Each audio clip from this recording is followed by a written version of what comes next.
Welcome to Natural Habitat Adventures Daily Dose of Nature. Today's topic, butterfly shutterfly, tips for photographing Mexico's monarchs, presented by Nat Hab expedition leader, Charlie Reinertsen. I'm your host, Rob Mess. Thank you for joining us here today. Over to you, Charlie. Thanks for that introduction, Rob, and welcome everyone. If you were tuned in last week, we talked a lot about the ecology of the monarch butterfly migration, but today we're really going to focus on how to get incredible pictures of this amazing phenomena, this 3,000-mile trek that these tiny half-gram insects make to be able to get to this very specific location in the Transvolcanic Mountains. So thanks for joining us today, and we are going to geek out on all things photography today. So some of this might not be your cup of tea, but I'll also share some beautiful pictures along the way and try and show you what it's like to be down where the monarchs spend their winter. So today I'll just introduce myself, talk about my path to photography, and then we'll go through the shot list, essentially tips and tricks for photographing monarch butterflies in the wintering grounds. And then finally, we'll do a brief overview of the itinerary where you can go with Natural Habitat Adventures to visit the Kingdom of the Monarchs. So let's dive right in. I really fell in love with photography while I was an undergraduate student studying softshell turtles. I was in a lab at the time researching the population genetics of this species and essentially trying to differentiate between the conservation status of the spiny softshell, which anecdotally was very abundant in the Mississippi watershed, and the smooth softshell turtle, which was less abundant, and the biologists were concerned that perhaps its population wasn't as healthy. And so our research was able to determine that, in fact, by looking at the DNA of these species, that there was less genetic variation in the smooth softshell turtle. And this was a species of concern that should be further, monitored, and we should look into preserving their habitat. So I was really coming at it from this scientific side, but at the same time, I was documenting everything that I was doing, and I met this incredible cast of characters in the Mississippi watershed, lots of turtles and amphibians and reptiles that just fascinated me, and every species that I met, I wanted to photograph, and I wanted to try and capture that story and share that story. And so that was really my pivot, where I realized, all of the research and the data analysis is exciting and fun, but I'd much rather be on the communication side of this to be able to share it with a larger audience. And so that really launched me into my career over the last 10 years, working in science communications in particular. I've worked for a number of different publications throughout the country, and most recently I've been adding on to my photography and video and writing work by guiding with Natural Habitat Adventures. So my photography has brought me all over the world and into some very amazing ecosystems, and in particular I've been focusing my efforts on northern peatlands, which are right out my back door. So today I'm calling in from Saranac Lake, New York, in the heart of Adirondack Park. And we have some incredibly rare ecosystems here, in particular, these areas where peat is formed, which is a really carbon intensive material that builds up over time and helps to keep our planet cool. And so you can go to my website, twoline.com, and explore some of the stories that I've been sharing there and dive into that ecosystem. But today in particular, I want to talk about the challenge and opportunity that photographing monarch butterflies presents. In particular, we'll focus on photographing them in their wintering grounds, which they are there from about the end of November through until March, and you can visit them on a Natural Habitat Adventures tour or otherwise. And last season was my first time actually heading down to this particular location, and I have been ever since then thinking about all the things that I could have done differently to get different photos. So we'll take a look at what I took last year, and then we'll talk about everything I would do differently to do it better the next time I get to go down there. But first, let's just I couldn't help myself. I had to include a little bit of the ecology of this species so that we know what we're talking about in case you missed the talk last week. So just a quick by the numbers spread here. We're talking about 50 to 100 million butterflies that all migrate from North America down to this one very particular place in the transvolcanic mountain belt in central Mexico. And so these animals or these insects are traveling 3,000 miles in a single trip to be able to get down to this very, very tiny location. So it's all of the monarch butterflies that exist from the Rocky Mountains all the way out to the eastern seaboard and up into Canada. When it comes into September, October, all of those butterflies have to get away from the cold weather where they would die if they were to stay there, and they need to spend their winter down in this very small location. All of these butterflies congregate in an area that's roughly 5 football fields big. So that's a tiny, tiny area for all these insects to be congregating. And to be clear, they're congregating in various different pockets of forest where if you added up all the area where they occupy, you would then get about 5 football fields. But last winter I was standing in one little pocket of woods, and we were estimating that we were probably in the midst of about 25 million butterflies just in what you could see looking around the oyamel fir forest. So if you can picture being there, it's just this magnificent, mind-boggling experience, and a little bit overwhelming for the first time that you're trying to capture that through photography. So if you are thinking about going down there, I hope this presentation will help give you a sense of some of the things that you can think about ahead of time so that you don't waste time testing things out and trying to get to the right settings for the particular scenario that you're in. So again, this was an incredibly cursory overview of the ecology of this species. This is a very rare phenomena. The other thing I'll highlight here is that this is an incredibly important phenomena to document because it is on the decline. We've been seeing it a lot. Migratory monarch butterflies are in a much worse position than they have been in the past recent years. And we're still trying to identify all the different reasons why that's happening. But the general idea is that we have a lot of habitat loss that is making their numbers dwindle. You know, in the larger history of this species, it's estimated that at one point that there were 1 billion butterflies migrating to this particular location. And those are rough estimates. Not everybody agrees at those numbers. But right now, ecologists are saying that a fairly healthy number would be about 250 million butterflies. Right now, we're quite a bit below that. But the one area for hope that I have is that insect populations have an incredible capacity to rebound. And that is because they have just such a huge number of progeny per individual. So if you take a female monarch butterfly, she can lay 400 eggs. And if we have a really successful year where all of those eggs then lay their own eggs and are able to reproduce, then you can see how this population can bounce back. But it's definitely an area that we need to focus on and make sure that we're conserving the wintering grounds of the species. And part of the way to inspire that type of conservation that needs to happen is through photography. So let's take a look. First, I'll give you a quick photographic tour to give you a sense of what it's like to be on the ground in the wintering grounds of the monarch butterfly. And then we'll dive into some of the specific strategies that you can use to be able to get pictures like these or pictures better than these. So let's take a look. So first, in this image, you're starting to see some orange dots in the air. And those orange dots are all butterflies in flight. And now if you look deeper into the image, you're starting to see these shadows, these big clumps. Those are thousands of butterflies congregating on the branches of the oyamel fir tree and literally weighing down the branch with their weight. And so this traveler of Natural Habitat Adventures is taking a look at this scene. This is another scene that you might see if it's a really warm day and you're towards the end of the winter season.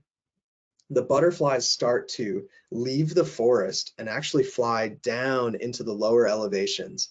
And they're starting to think about leaving and migrating back north. And so in this picture, it might be hard to see on your screen, but all of those little dots that you see in the sky are actually monarch butterflies taking flight and slowly moving their way down into the valley.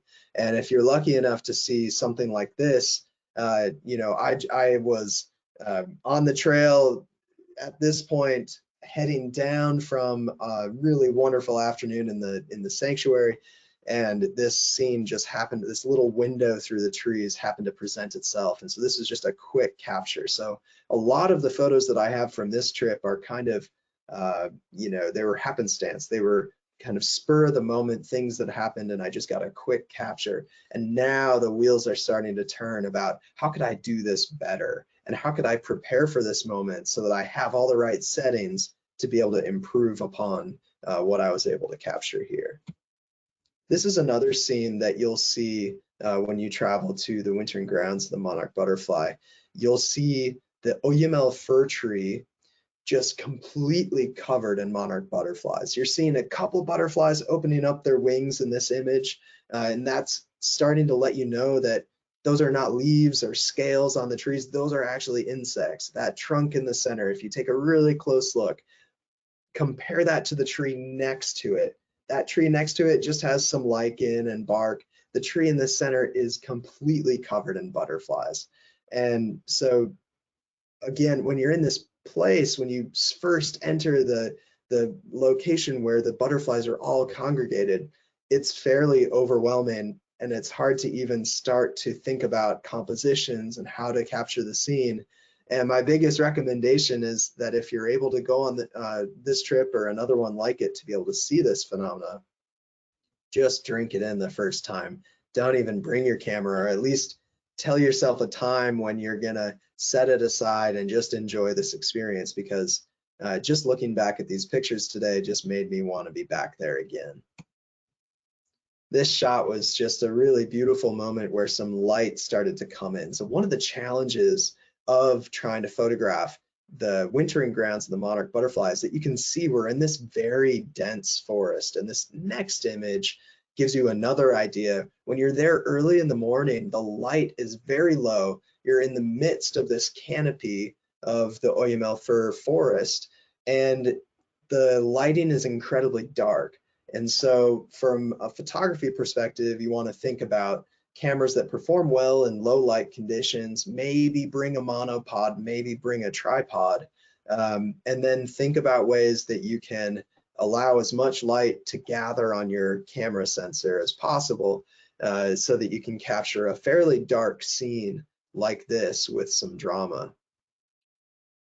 Here we're starting to get a look at what happens when the light comes in. Another challenge of photographing in this area is that you have a lot of the same color. And so the images get really crunchy, which to me means they're just really high contrast images, and it's hard to figure out where your eye should go. Eyes are gravitating always towards the brightest parts of your image and the sharpest parts of your image. So in this shot, it's a little bit hard for your eye to figure out where to go because it's all fairly evenly exposed, with the exception of the sky in the background that's pretty bright, which kind of draws your eye, but that's not the focus. Hopefully you're looking at the butterfly clusters. But then the next part, where's the sharpest image? Well, a lot of the butterflies are sharp, but they're kind of existing throughout the whole frame. So while I like this photo, there isn't really a place for your eye to rest and to be drawn to be able to understand what you're looking at. Whereas this next photo, there's a little bit more of a focus. Your eye is drawn to the center, which is where the butterflies are located. So those are some of the things that I'm thinking about as I'm taking pictures. Now, the other thing that happens, just like photographing wildlife anywhere, is that it's very unpredictable and things can change incredibly quickly. So going back to this shady forested scene, you can have something like this where all of the butterflies are clustered up because their activity level is very dependent on temperature. So if they're cold, they're huddling for warmth against the trees. They're not expending energy, but as they warm up, as the sun hits them, they start to open up their wings and they start to increase their activity level. And if the right conditions happen where it's not windy, it's warm, and the sun is hitting them, then you can have a cascade of butterflies like this.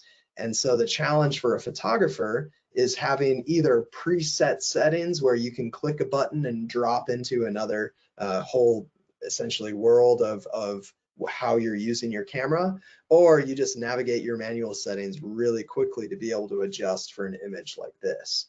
Because this can happen just at the drop of a hat, where all of a sudden the butterflies have reached the optimal temperature and they need to fly. And then all of a sudden they're cascading off of the trees. And something like this might only happen for 30 seconds before the conditions change. Maybe wind picks up and then they gather back in the trees again. So it is a fairly fast-paced environment, and your time is fairly limited because you do have to take a truck up the mountain and then potentially a horse ride or hike to be able to get to this place. And so your time there is limited, and you want to enjoy it and not just be behind your lens the entire time. So this next shot, it's really important that not only are you getting these big dramatic scenes that you can only get in this particular location, but you try and tell a story by capturing some of the smaller moments. Maybe this shot could be taken anywhere where that butterfly brush exists, right? We've got monarch butterflies, which exist in many parts of the world, and this particular nectar species of plant.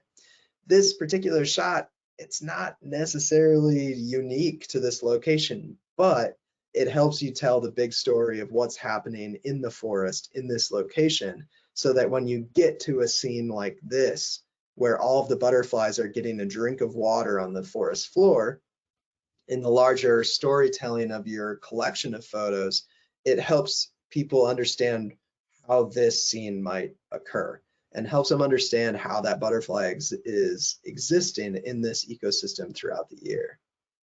Here's another one of those kind of iconic types of compositions that you'll see when you search for images of the wintering grounds of the monarch butterfly. And this is one that I was really wanting to get, and we're going to talk about the settings that you need to use to be able to get a shot like this.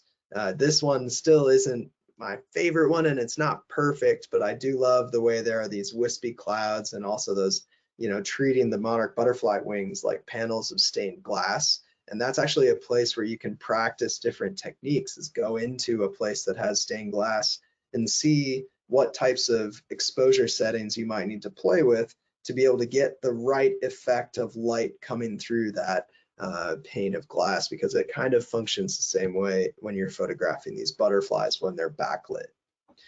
Again, trying to get a variety of images so that you have a portfolio of work that tells a story. You definitely want a certain shot that's really going to be amazing, but this is not my favorite shot from the bucket of images that I took, but it tells this ecological story of a predator who took a bite of that wing, and then this butterfly is still thriving and drinking nectar. Maybe it's not going to be able to migrate north, but it is making it even after having survived that attack. So this is kind of a full story in and of itself in this one image.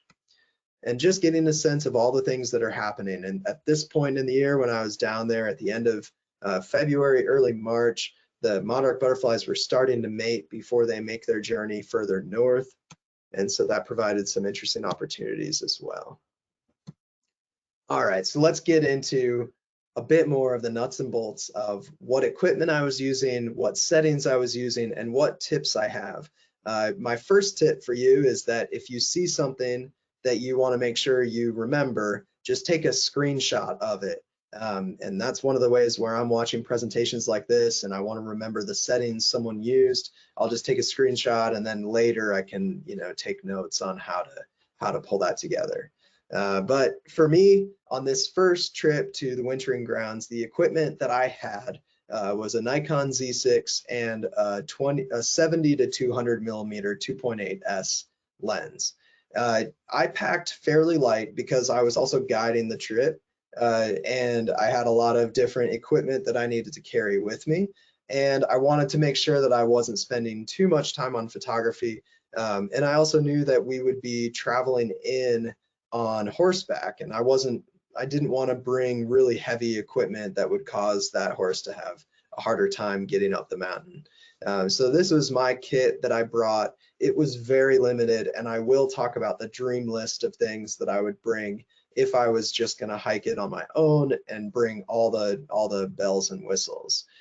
One thing I'll say here is that I'm going to talk about equipment, but when I talk about specific equipment, it's my belief that any brand that is a current camera, one of the main brands, is an incredible machine. And it's all just down to preference. It's all down to what menu settings do you like, what feel do you like when you hold it. But when you get into the different tiers, like the top tier camera, the flagship, Nikon, Sony, all those cameras, they all effectively are doing the same thing. Of course, there are differences, but I'll tell you my specific equipment, just take it with a grain of salt and know that that was the level of equipment that I had, and whatever equivalent from another company would be great as well.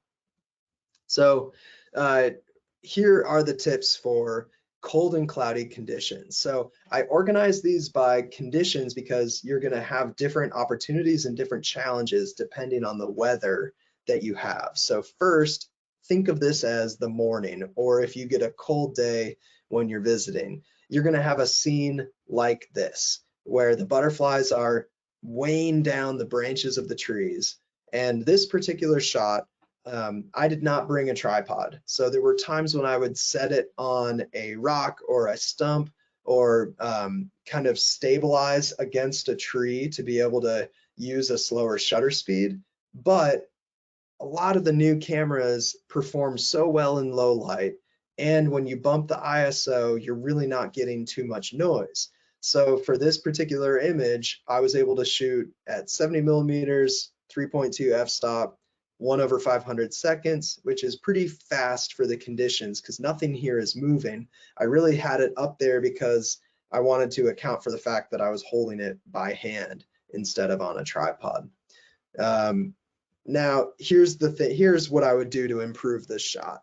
Number one, tripod, absolutely. Or a monopod would give me more stability so that I could drop that shutter speed down and bring the ISO down, which will make for a cleaner, less noisy image. The other thing that I'm not crazy about here is that the depth of field is pretty deep, so that a lot of the image is in focus.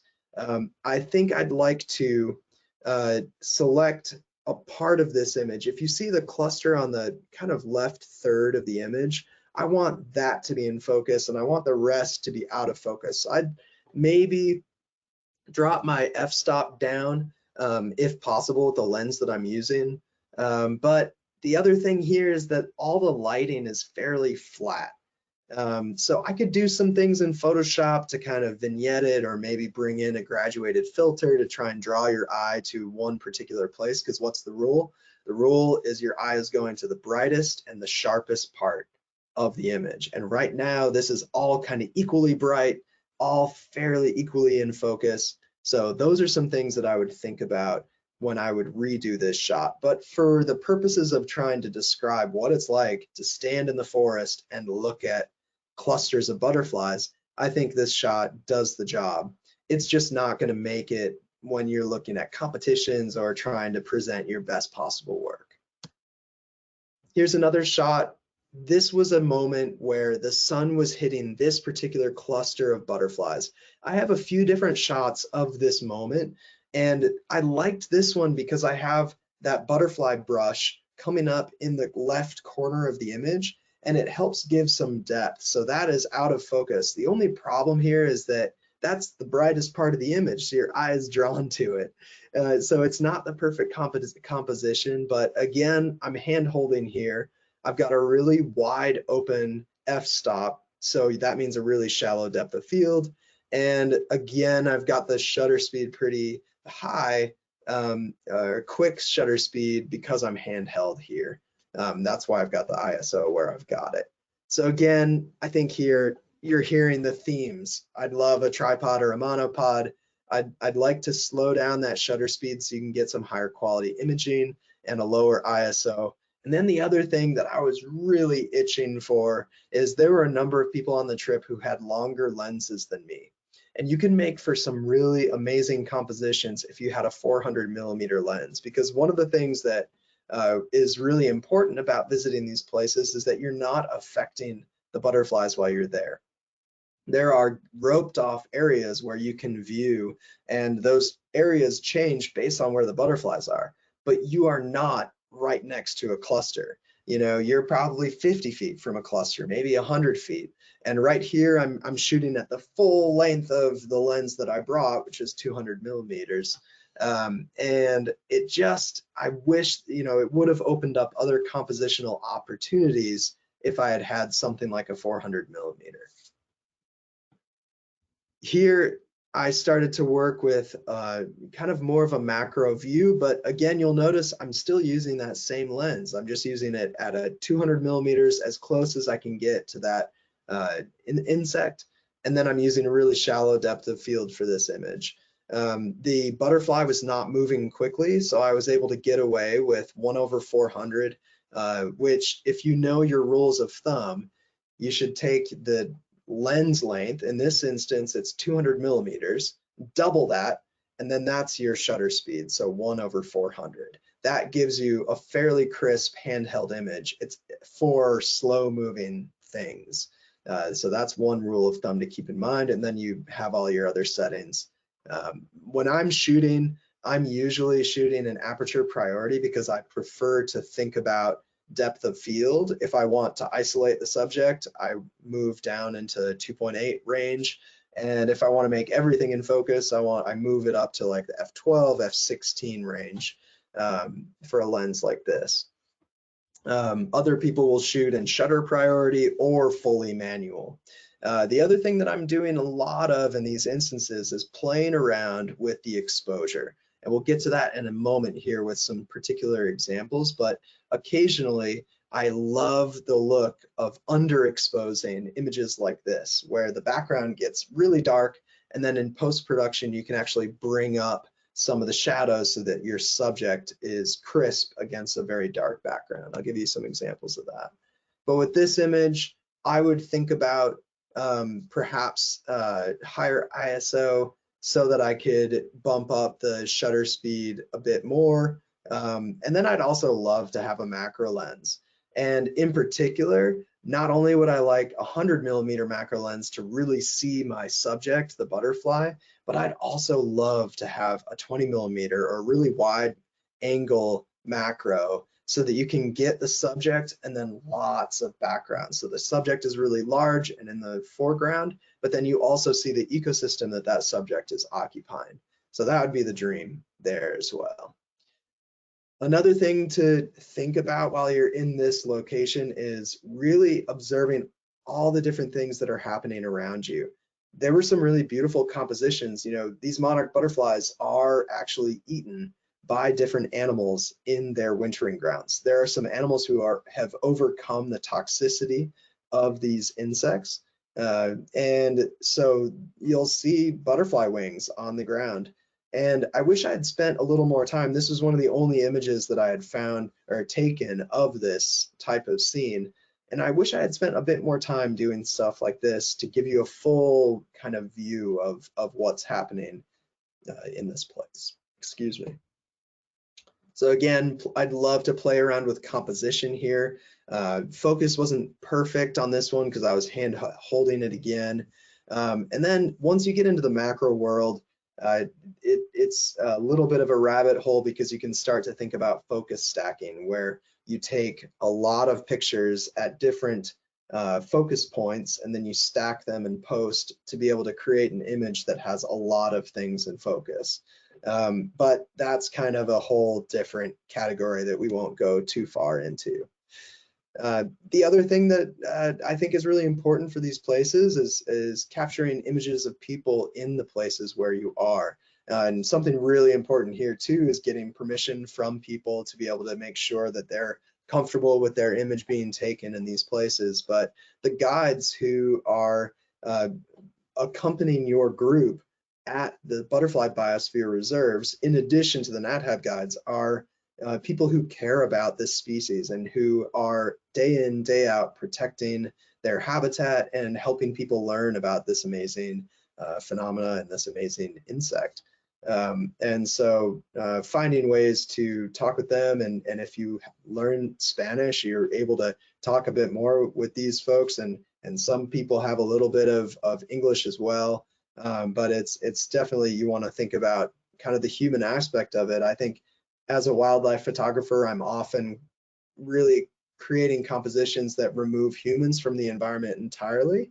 And I'm really challenging myself recently to put people in the habitat, because we are part of it, and it's what we're able to do with it that's going to determine what of these ecosystems are left in the coming years.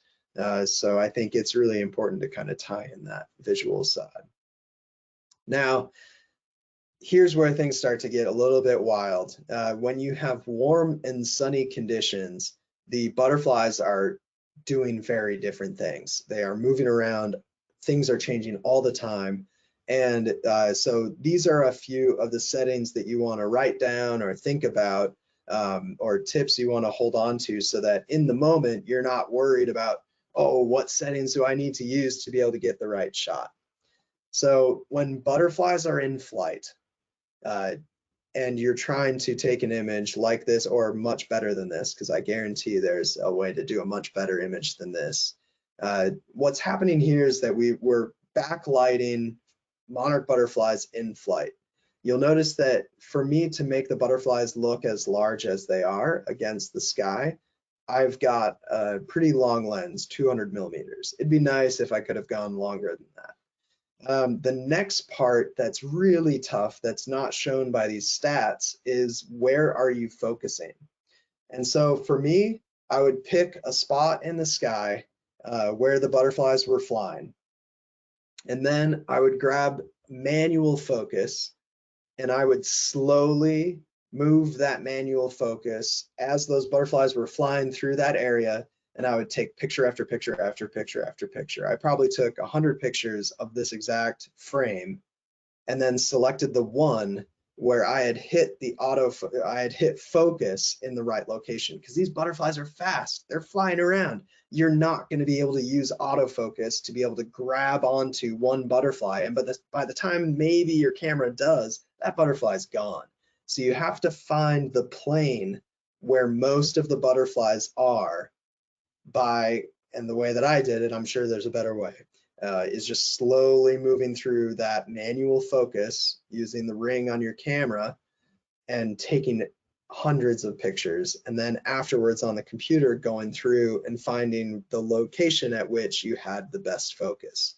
The other thing you can do is stand in the same spot, put your camera on a tripod, and do that exercise and review them on the spot. And once you find the location where you had really good focus, then you just lock that in and then just keep going. But again, the butterflies might only be flying in this area in a very short period of time, so you have to be ready for something like this.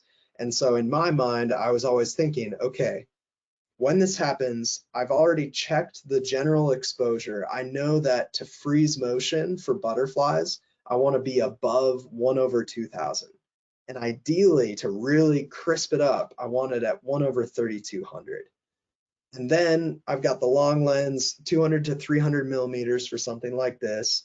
And then the f-stop, everything else just kind of works itself out. I wanted to go pretty high on the f-stop so that more things were in focus, so that I had a better shot of getting a bunch of butterflies doing interesting things. So that's kind of my thought process. And if you're really fancy, you can pre-program some buttons so that you have, all right, this is my pre-programmed setting for dark forest shots, and here's my pre-programmed setting for when I'm shooting in bright daylight. And you set those up so that when you can just transition on the fly when these moments happen. So again, the other thing I would do here, I'm someone who doesn't love to shoot a lot of photos. I don't like to fill up the memory cards. I don't like to deal with it afterwards. So I'm always holding myself back from just being trigger happy. But next time I would just click to infinity and beyond and just take as many pictures as possible, because one of them will give you what you're looking for. Here's another shot, same settings, ISO 400, but this time I did a vertical composition, and I just happened to get a couple butterflies who were really a lot more crisp and in focus here. Something that I was hoping for is that when butterflies are mating, they actually go through a mating flight. And I was hoping that in some of these I'd be able to get butterflies mating in flight, but I didn't quite nab that. But here's another one. This time you'll notice the settings have changed. So before we were at f8 and 1/3200th of a second. Here we're still at the same ISO, but I've gone down an f-stop to 7.1, and I've changed that shutter speed. The other thing I'll show you here is that I've got the histogram of the edited photo, and you're seeing only certain bands of color represented, and this is fairly overexposed. And I was really trying to emphasize that kind of stained glass look of the butterflies themselves.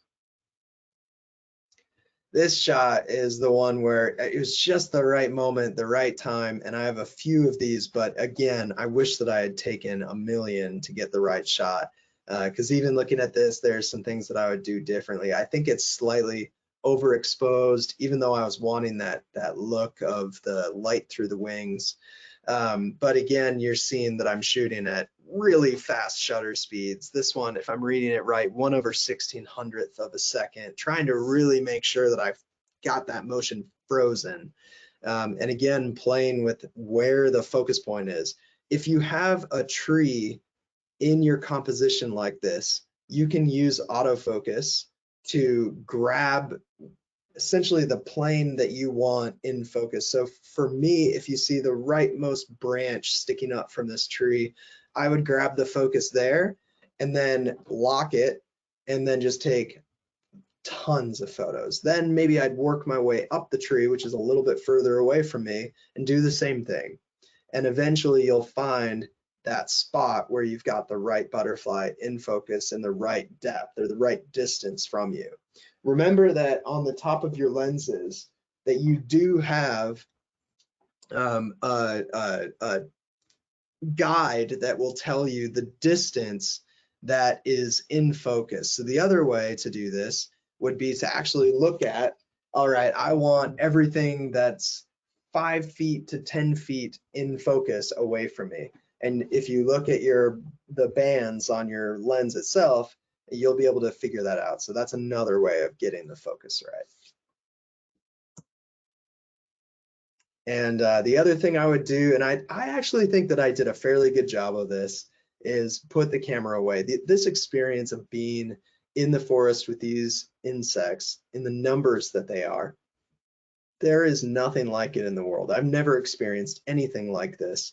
And I think, you know, I told myself the first time that I saw it that I would not take out my camera. So the first time we went to the Butterfly Biosphere Reserve with guests and we're coming up into that area, and you have all these signs that say quiet please, no flash photography, that's another important one.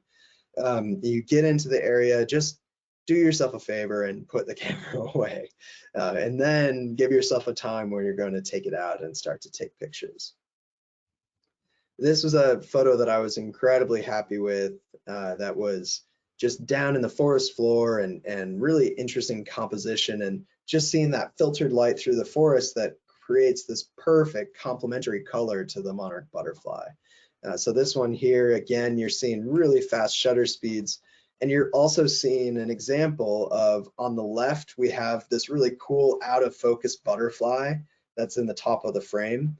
And then on the right, you don't have that. And I still haven't figured out which one I like better, but it's just an example of take a lot of pictures. Don't be afraid to just hold down the shutter and see which composition you like the best, just based on what the butterflies are doing, because they're moving all the time. And this photo has been one of my favorites from the trip. You know, it's a close up of butterflies at a spring where they're drinking water. And again, I did a really fast shutter speed. I probably did not need to have such a fast shutter speed. But I wanted to make sure that if a butterfly flew, that I was able to freeze that motion. And again, this is a fairly shallow depth of field. And ultimately, this image, the original, is a little bit larger. I cropped in because I wasn't crazy about the rest of what was included in the image. And here again, you know, it would be very fun to have a macro lens or to have a lens that had a bit more reach so that I didn't have to crop into the photo. Because again, you don't know how far the butterflies are going to be away from you. They might be fairly close because they just happen to find water right next to the trail, or they might be pretty far away and you can't get any closer. You just have to have a longer lens to be able to get the shot you're looking for. On this one, I wanted to show the histogram again because I underexposed. And part of that is because there are these beautiful white patterns coming through. And if I bump the exposure up to what the camera thinks is the right exposure, you're actually going to blow out those highlights, even if you compensate by setting the white point. So this one to me was a really nice photo. And if I were putting together a book that tells the story of the ecology of the monarch butterfly, that's always what I have in the back of my brain, because that's how my brain works, and that's how my photography works, is that I think about how I'm going to be presenting these at some point. So this photo, it's not the best standalone photo, but I like it because it kind of makes you feel like you're there and you start to feel the depth of the location. And it's a little bit moody because it is a bit darker. This was one that I just couldn't quite get right, but I know it's a concept that I want to be able to do the next time I'm there. The idea that I had in my head is that everything's out of focus and the butterflies are backlit and they're just like lights moving around. And I do have another clip of a video that gets closer to what I was looking for. But I just wanted to feel like those, you know, you could see the insects in the forest. So all of those orange dots are butterflies flying around, and the dark silhouettes are all the oyamel fir trees. So I like this one, but I just don't think it's quite there in terms, I just have to shoot a lot of it to see, you know, what it is that I'm really looking for. And it might be that maybe it just needed to be a different number of butterflies. Maybe there needed to be more. So that's just, you know, be playful, think about weird ways to use your camera and kind of think about ways to play with light and time. The other thing I thought about that would be fun is kind of doing a really long exposure to be able to get kind of trails of where these butterflies are going. But this is one that I felt like was kind of riffing off of that idea, but then taking it in a slightly different direction. So here you have all these backlit butterflies that are out of focus. So because they're out of focus, they just appear as these orange lights in the forest. And really, I was kind of thinking about, there are a lot of photographers who are doing incredible work with lightning bugs or fireflies. And they'll do these long exposures where they look like lights in the forest. There's swarms of light. And so in this shot, I was really happy with it. And the shot on the right is just a detail of the shot on the left. But I was really happy with this because it really draws your eye in and just brings the drama of the moment of all these insects in flight. And I was able to do that with an incredibly shallow depth of field. So I'm all the way down at the 200mm length of the lens, which already compresses your depth of field, and then down at wide open at 2.8. And then a really fast shutter speed because I didn't want any motion. I wanted the effect of the monarch butterflies looking like lights to come from being out of focus, not from being blurred, if that makes sense. So again, next time, higher ISO perhaps to do an even faster shutter. I'm not sure if I was completely freezing their motion. And then sometimes you have a limitation of equipment, and this is something I'll dig into a little bit later. But the Z6 for me just wasn't cutting it. It just didn't have the crispness or the low light performance that I was looking for. And occasionally you're limited by your technology. So we'll talk more about that in a little bit. And I was also curious about what this would be like if I were to drop the exposure down. So just playing with that again, getting that really shallow depth of field. Here are the same composition, the same settings, just different moments. What's happening here is that on the right-hand frame in the center of the screen here, I've actually got butterflies really close to the camera that are making everything look orange and out of focus on the bottom. It's essentially like if I put an orange filter on the top of my camera, it would kind of create something like this. But in this case, it's just the butterfly being really close to my lens, flying past while this was taken, that's causing that. And I still haven't figured out which one of these I like better. All of these photos I haven't really published yet. Because I'm still playing around with how I'm editing them and how I'm presenting them. But just some really, it's just playful and it's fun. And you know, the other thing I'd play around with on this one is where the focus is sitting. And then again, I would force myself to hold the trigger down and take a lot of photos, which is something that I have a hard time with. So here's what we were talking about of what can happen when you underexpose. Again, this one is just short of what I'd like it to be. It's a little bit too crunchy. I think that even the branch itself is slightly overexposed at the moment.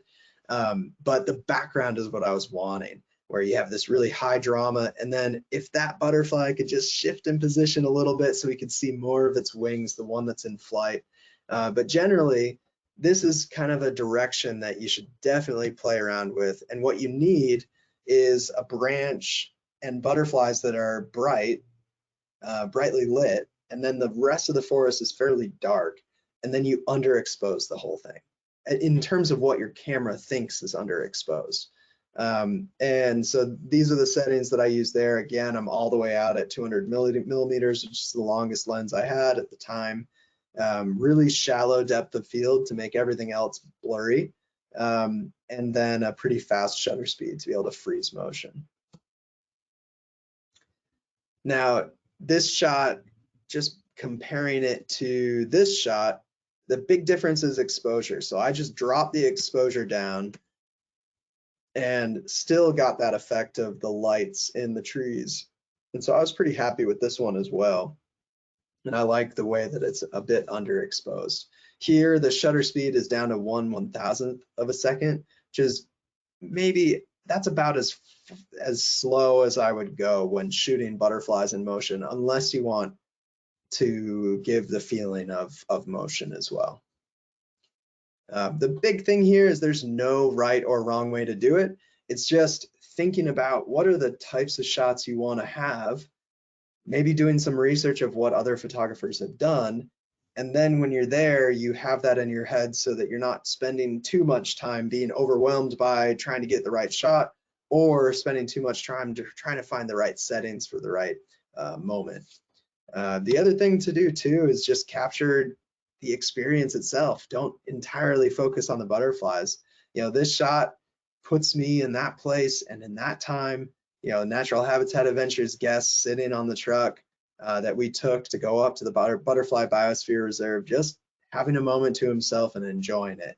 That puts me back standing there. I feel like I'm standing on the dirt with him and looking at this sunset, because I can just viscerally feel that in a way that some of the butterfly shots don't even do for me. So I think it's really important to kind of capture the whole experience, and some of the shots that you really love might surprise you.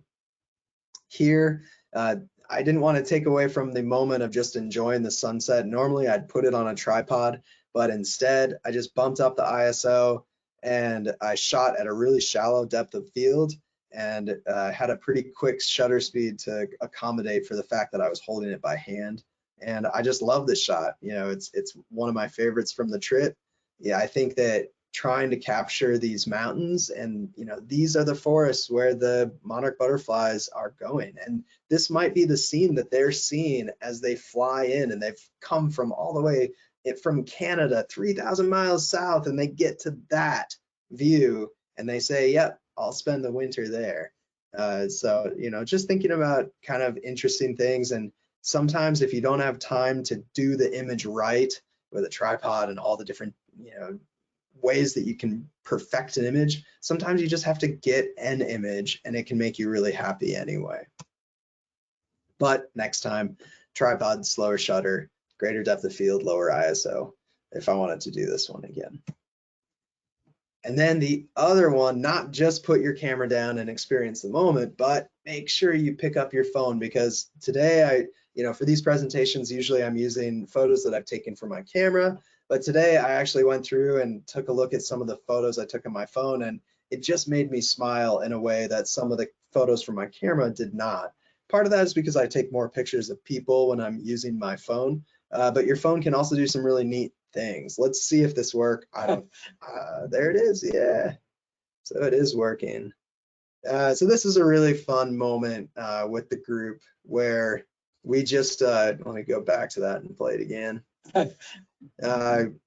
I took the phone and put it in slow-mo and slowly moved back, and it just captures all the butterflies flying around. This was just an incredible moment with our crew, and this particular group was our photography specific trip, and we had a grand old time. You can see one of the guys there has a really big lens, and he was carrying around a huge monopod, and I had so much respect for him because it was a ton of equipment to carry the whole time. But these phone pictures, you can kind of even see it in my voice, like they communicate something different about your time there. And just don't underestimate what you can do with your phone, and it really brings back the memories that you had with some amazing people. These are some of my code guides and just fun moments. So last thing, it looks like I've been talking for a while and kind of running down the opportunity for questions, but last thing is do your homework and find your heroes. This is the biggest piece of advice that people have told me over time, and it's the thing that has improved my photography the most.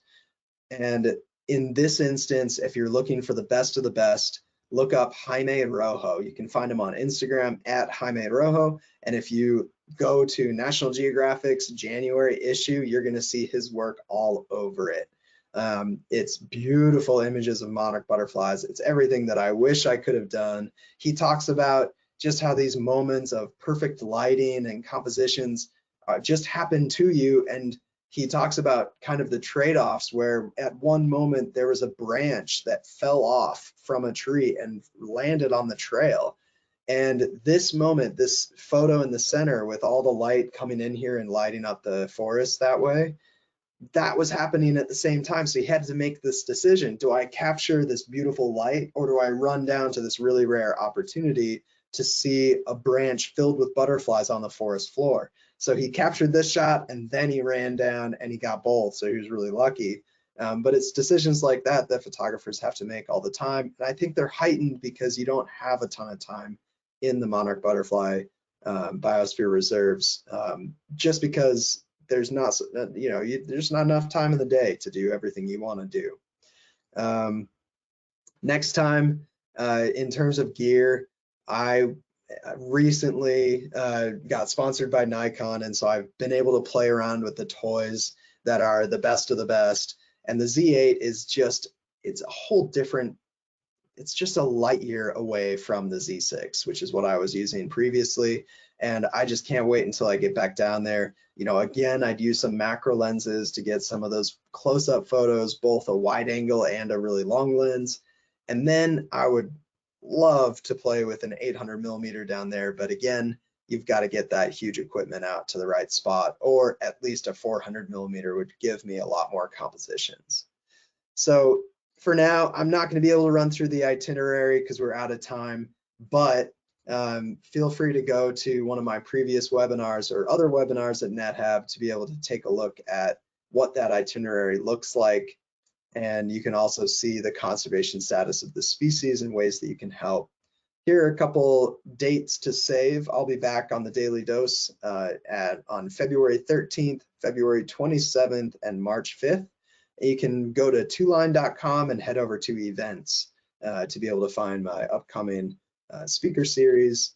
And you can also check out twoline.com/tracks if you want to sign up for my newsletter, which comes out monthly and talks about all things northern peatlands, which is one of the most amazing ecosystems that I'm able to explore, and it's right out my backyard, and it's been really fun to be able to share that with everyone. So please feel free to get in touch if you have questions, because I know I didn't leave any time for it, but I'll at least take one here. Thanks for tuning in today. All right, thank you, Charlie. Let's take just a couple of real quick questions if you have the time. Can you talk about why this particular location that the butterflies go to real quickly? Yeah, why the butterflies go there? Correct. Yeah, so the monarch butterflies go to this location because they're seeking out the perfect climate where they're not going to freeze, but they're not going to get warm. So it's this Goldilocks threshold. And so they're at 10,000 feet elevation, which helps to keep them in that band. And then they're also down in central Mexico, which is fairly temperate, tropical, and arid in this area. And so it's just they're seeking this perfect place where they can just survive, because they're not mating at this point. They've actually gone into a reproductive diapause where they've shut down their organs that allow them to mate, and they store more fat during this time. And they essentially are just trying to survive the winter so that they can fly back north and find all of the incredible food availability up there. So this is where they've gone, and it's a little bit of a mystery as to why they're only there. And monarch butterflies exist all around the world, but this is one of the only places where they migrate. And it's the migration itself that's threatened, not the species. So yeah, if you check out my other webinar, you'll have a lot more in-depth of an explanation there as well.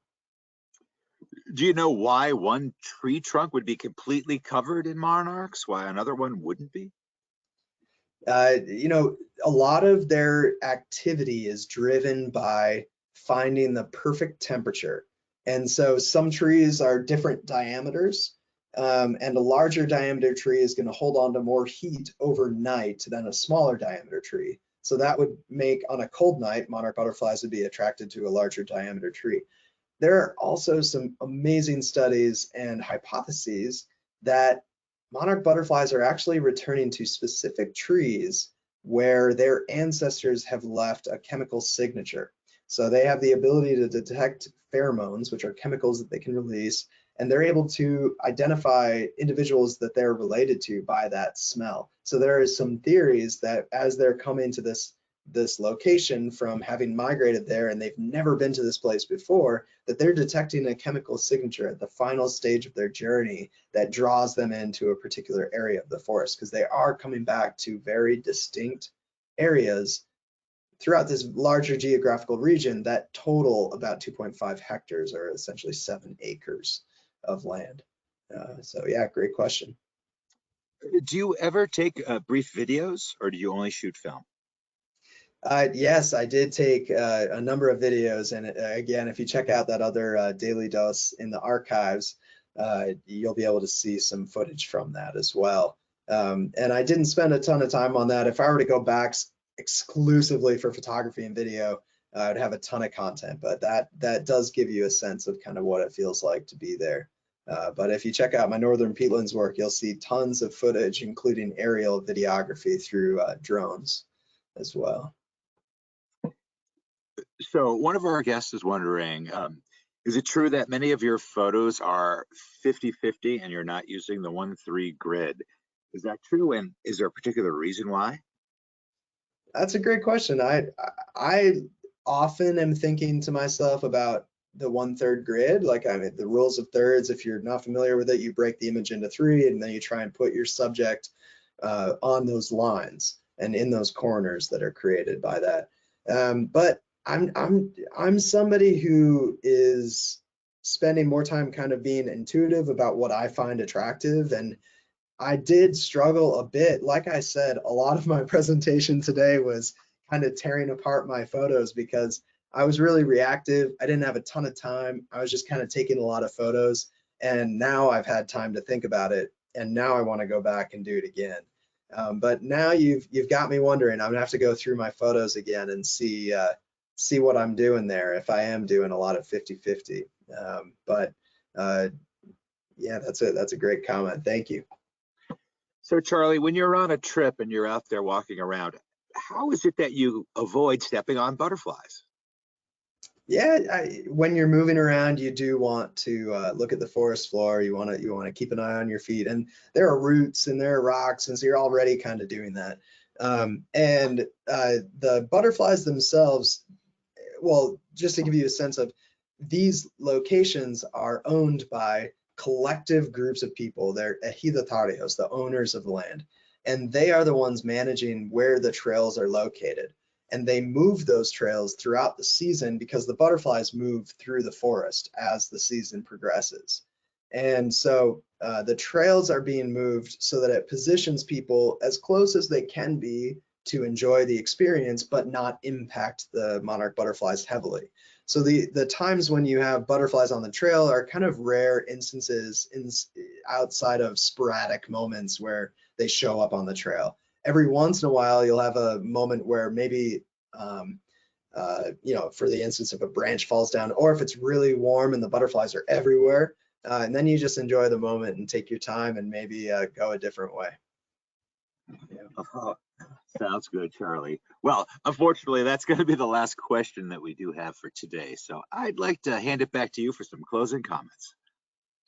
Well, thank you so much for tuning in today. I hope that you enjoyed the talk, and thanks for everything that you might be doing to help conserve the species. I've had so many emails from people when I do talks like this about times that they went and tagged butterflies or contributed to be able to help conserve the species. So thank you for all that you're doing, and thanks for caring about one of the wonders of the world. And feel free to tune back in during one of these dates at right here at the Daily Dose to be able to hear more. Maybe we'll talk about peatlands, maybe we'll talk about the greater Yellowstone ecosystem, but I promise we'll pick something interesting. All right. Thank you, Charlie, so much for taking the time to present for us today. And I'd also like to thank everyone who tuned in today. If you're interested in information on how you can travel with Nat Hab, give us a call at the number on your screen, or you can send us an email at info@nathab.com. Our adventure specialists are happy to help you out. Join us tomorrow for our next Daily Dose of Nature. You can check out this week's lineup, including registration links, on our website at nathab.com/webinars. We did record today's presentation, and we will have the replay available on our website soon. With that, I will conclude the webinar. Goodbye, everybody. We'll see you next time.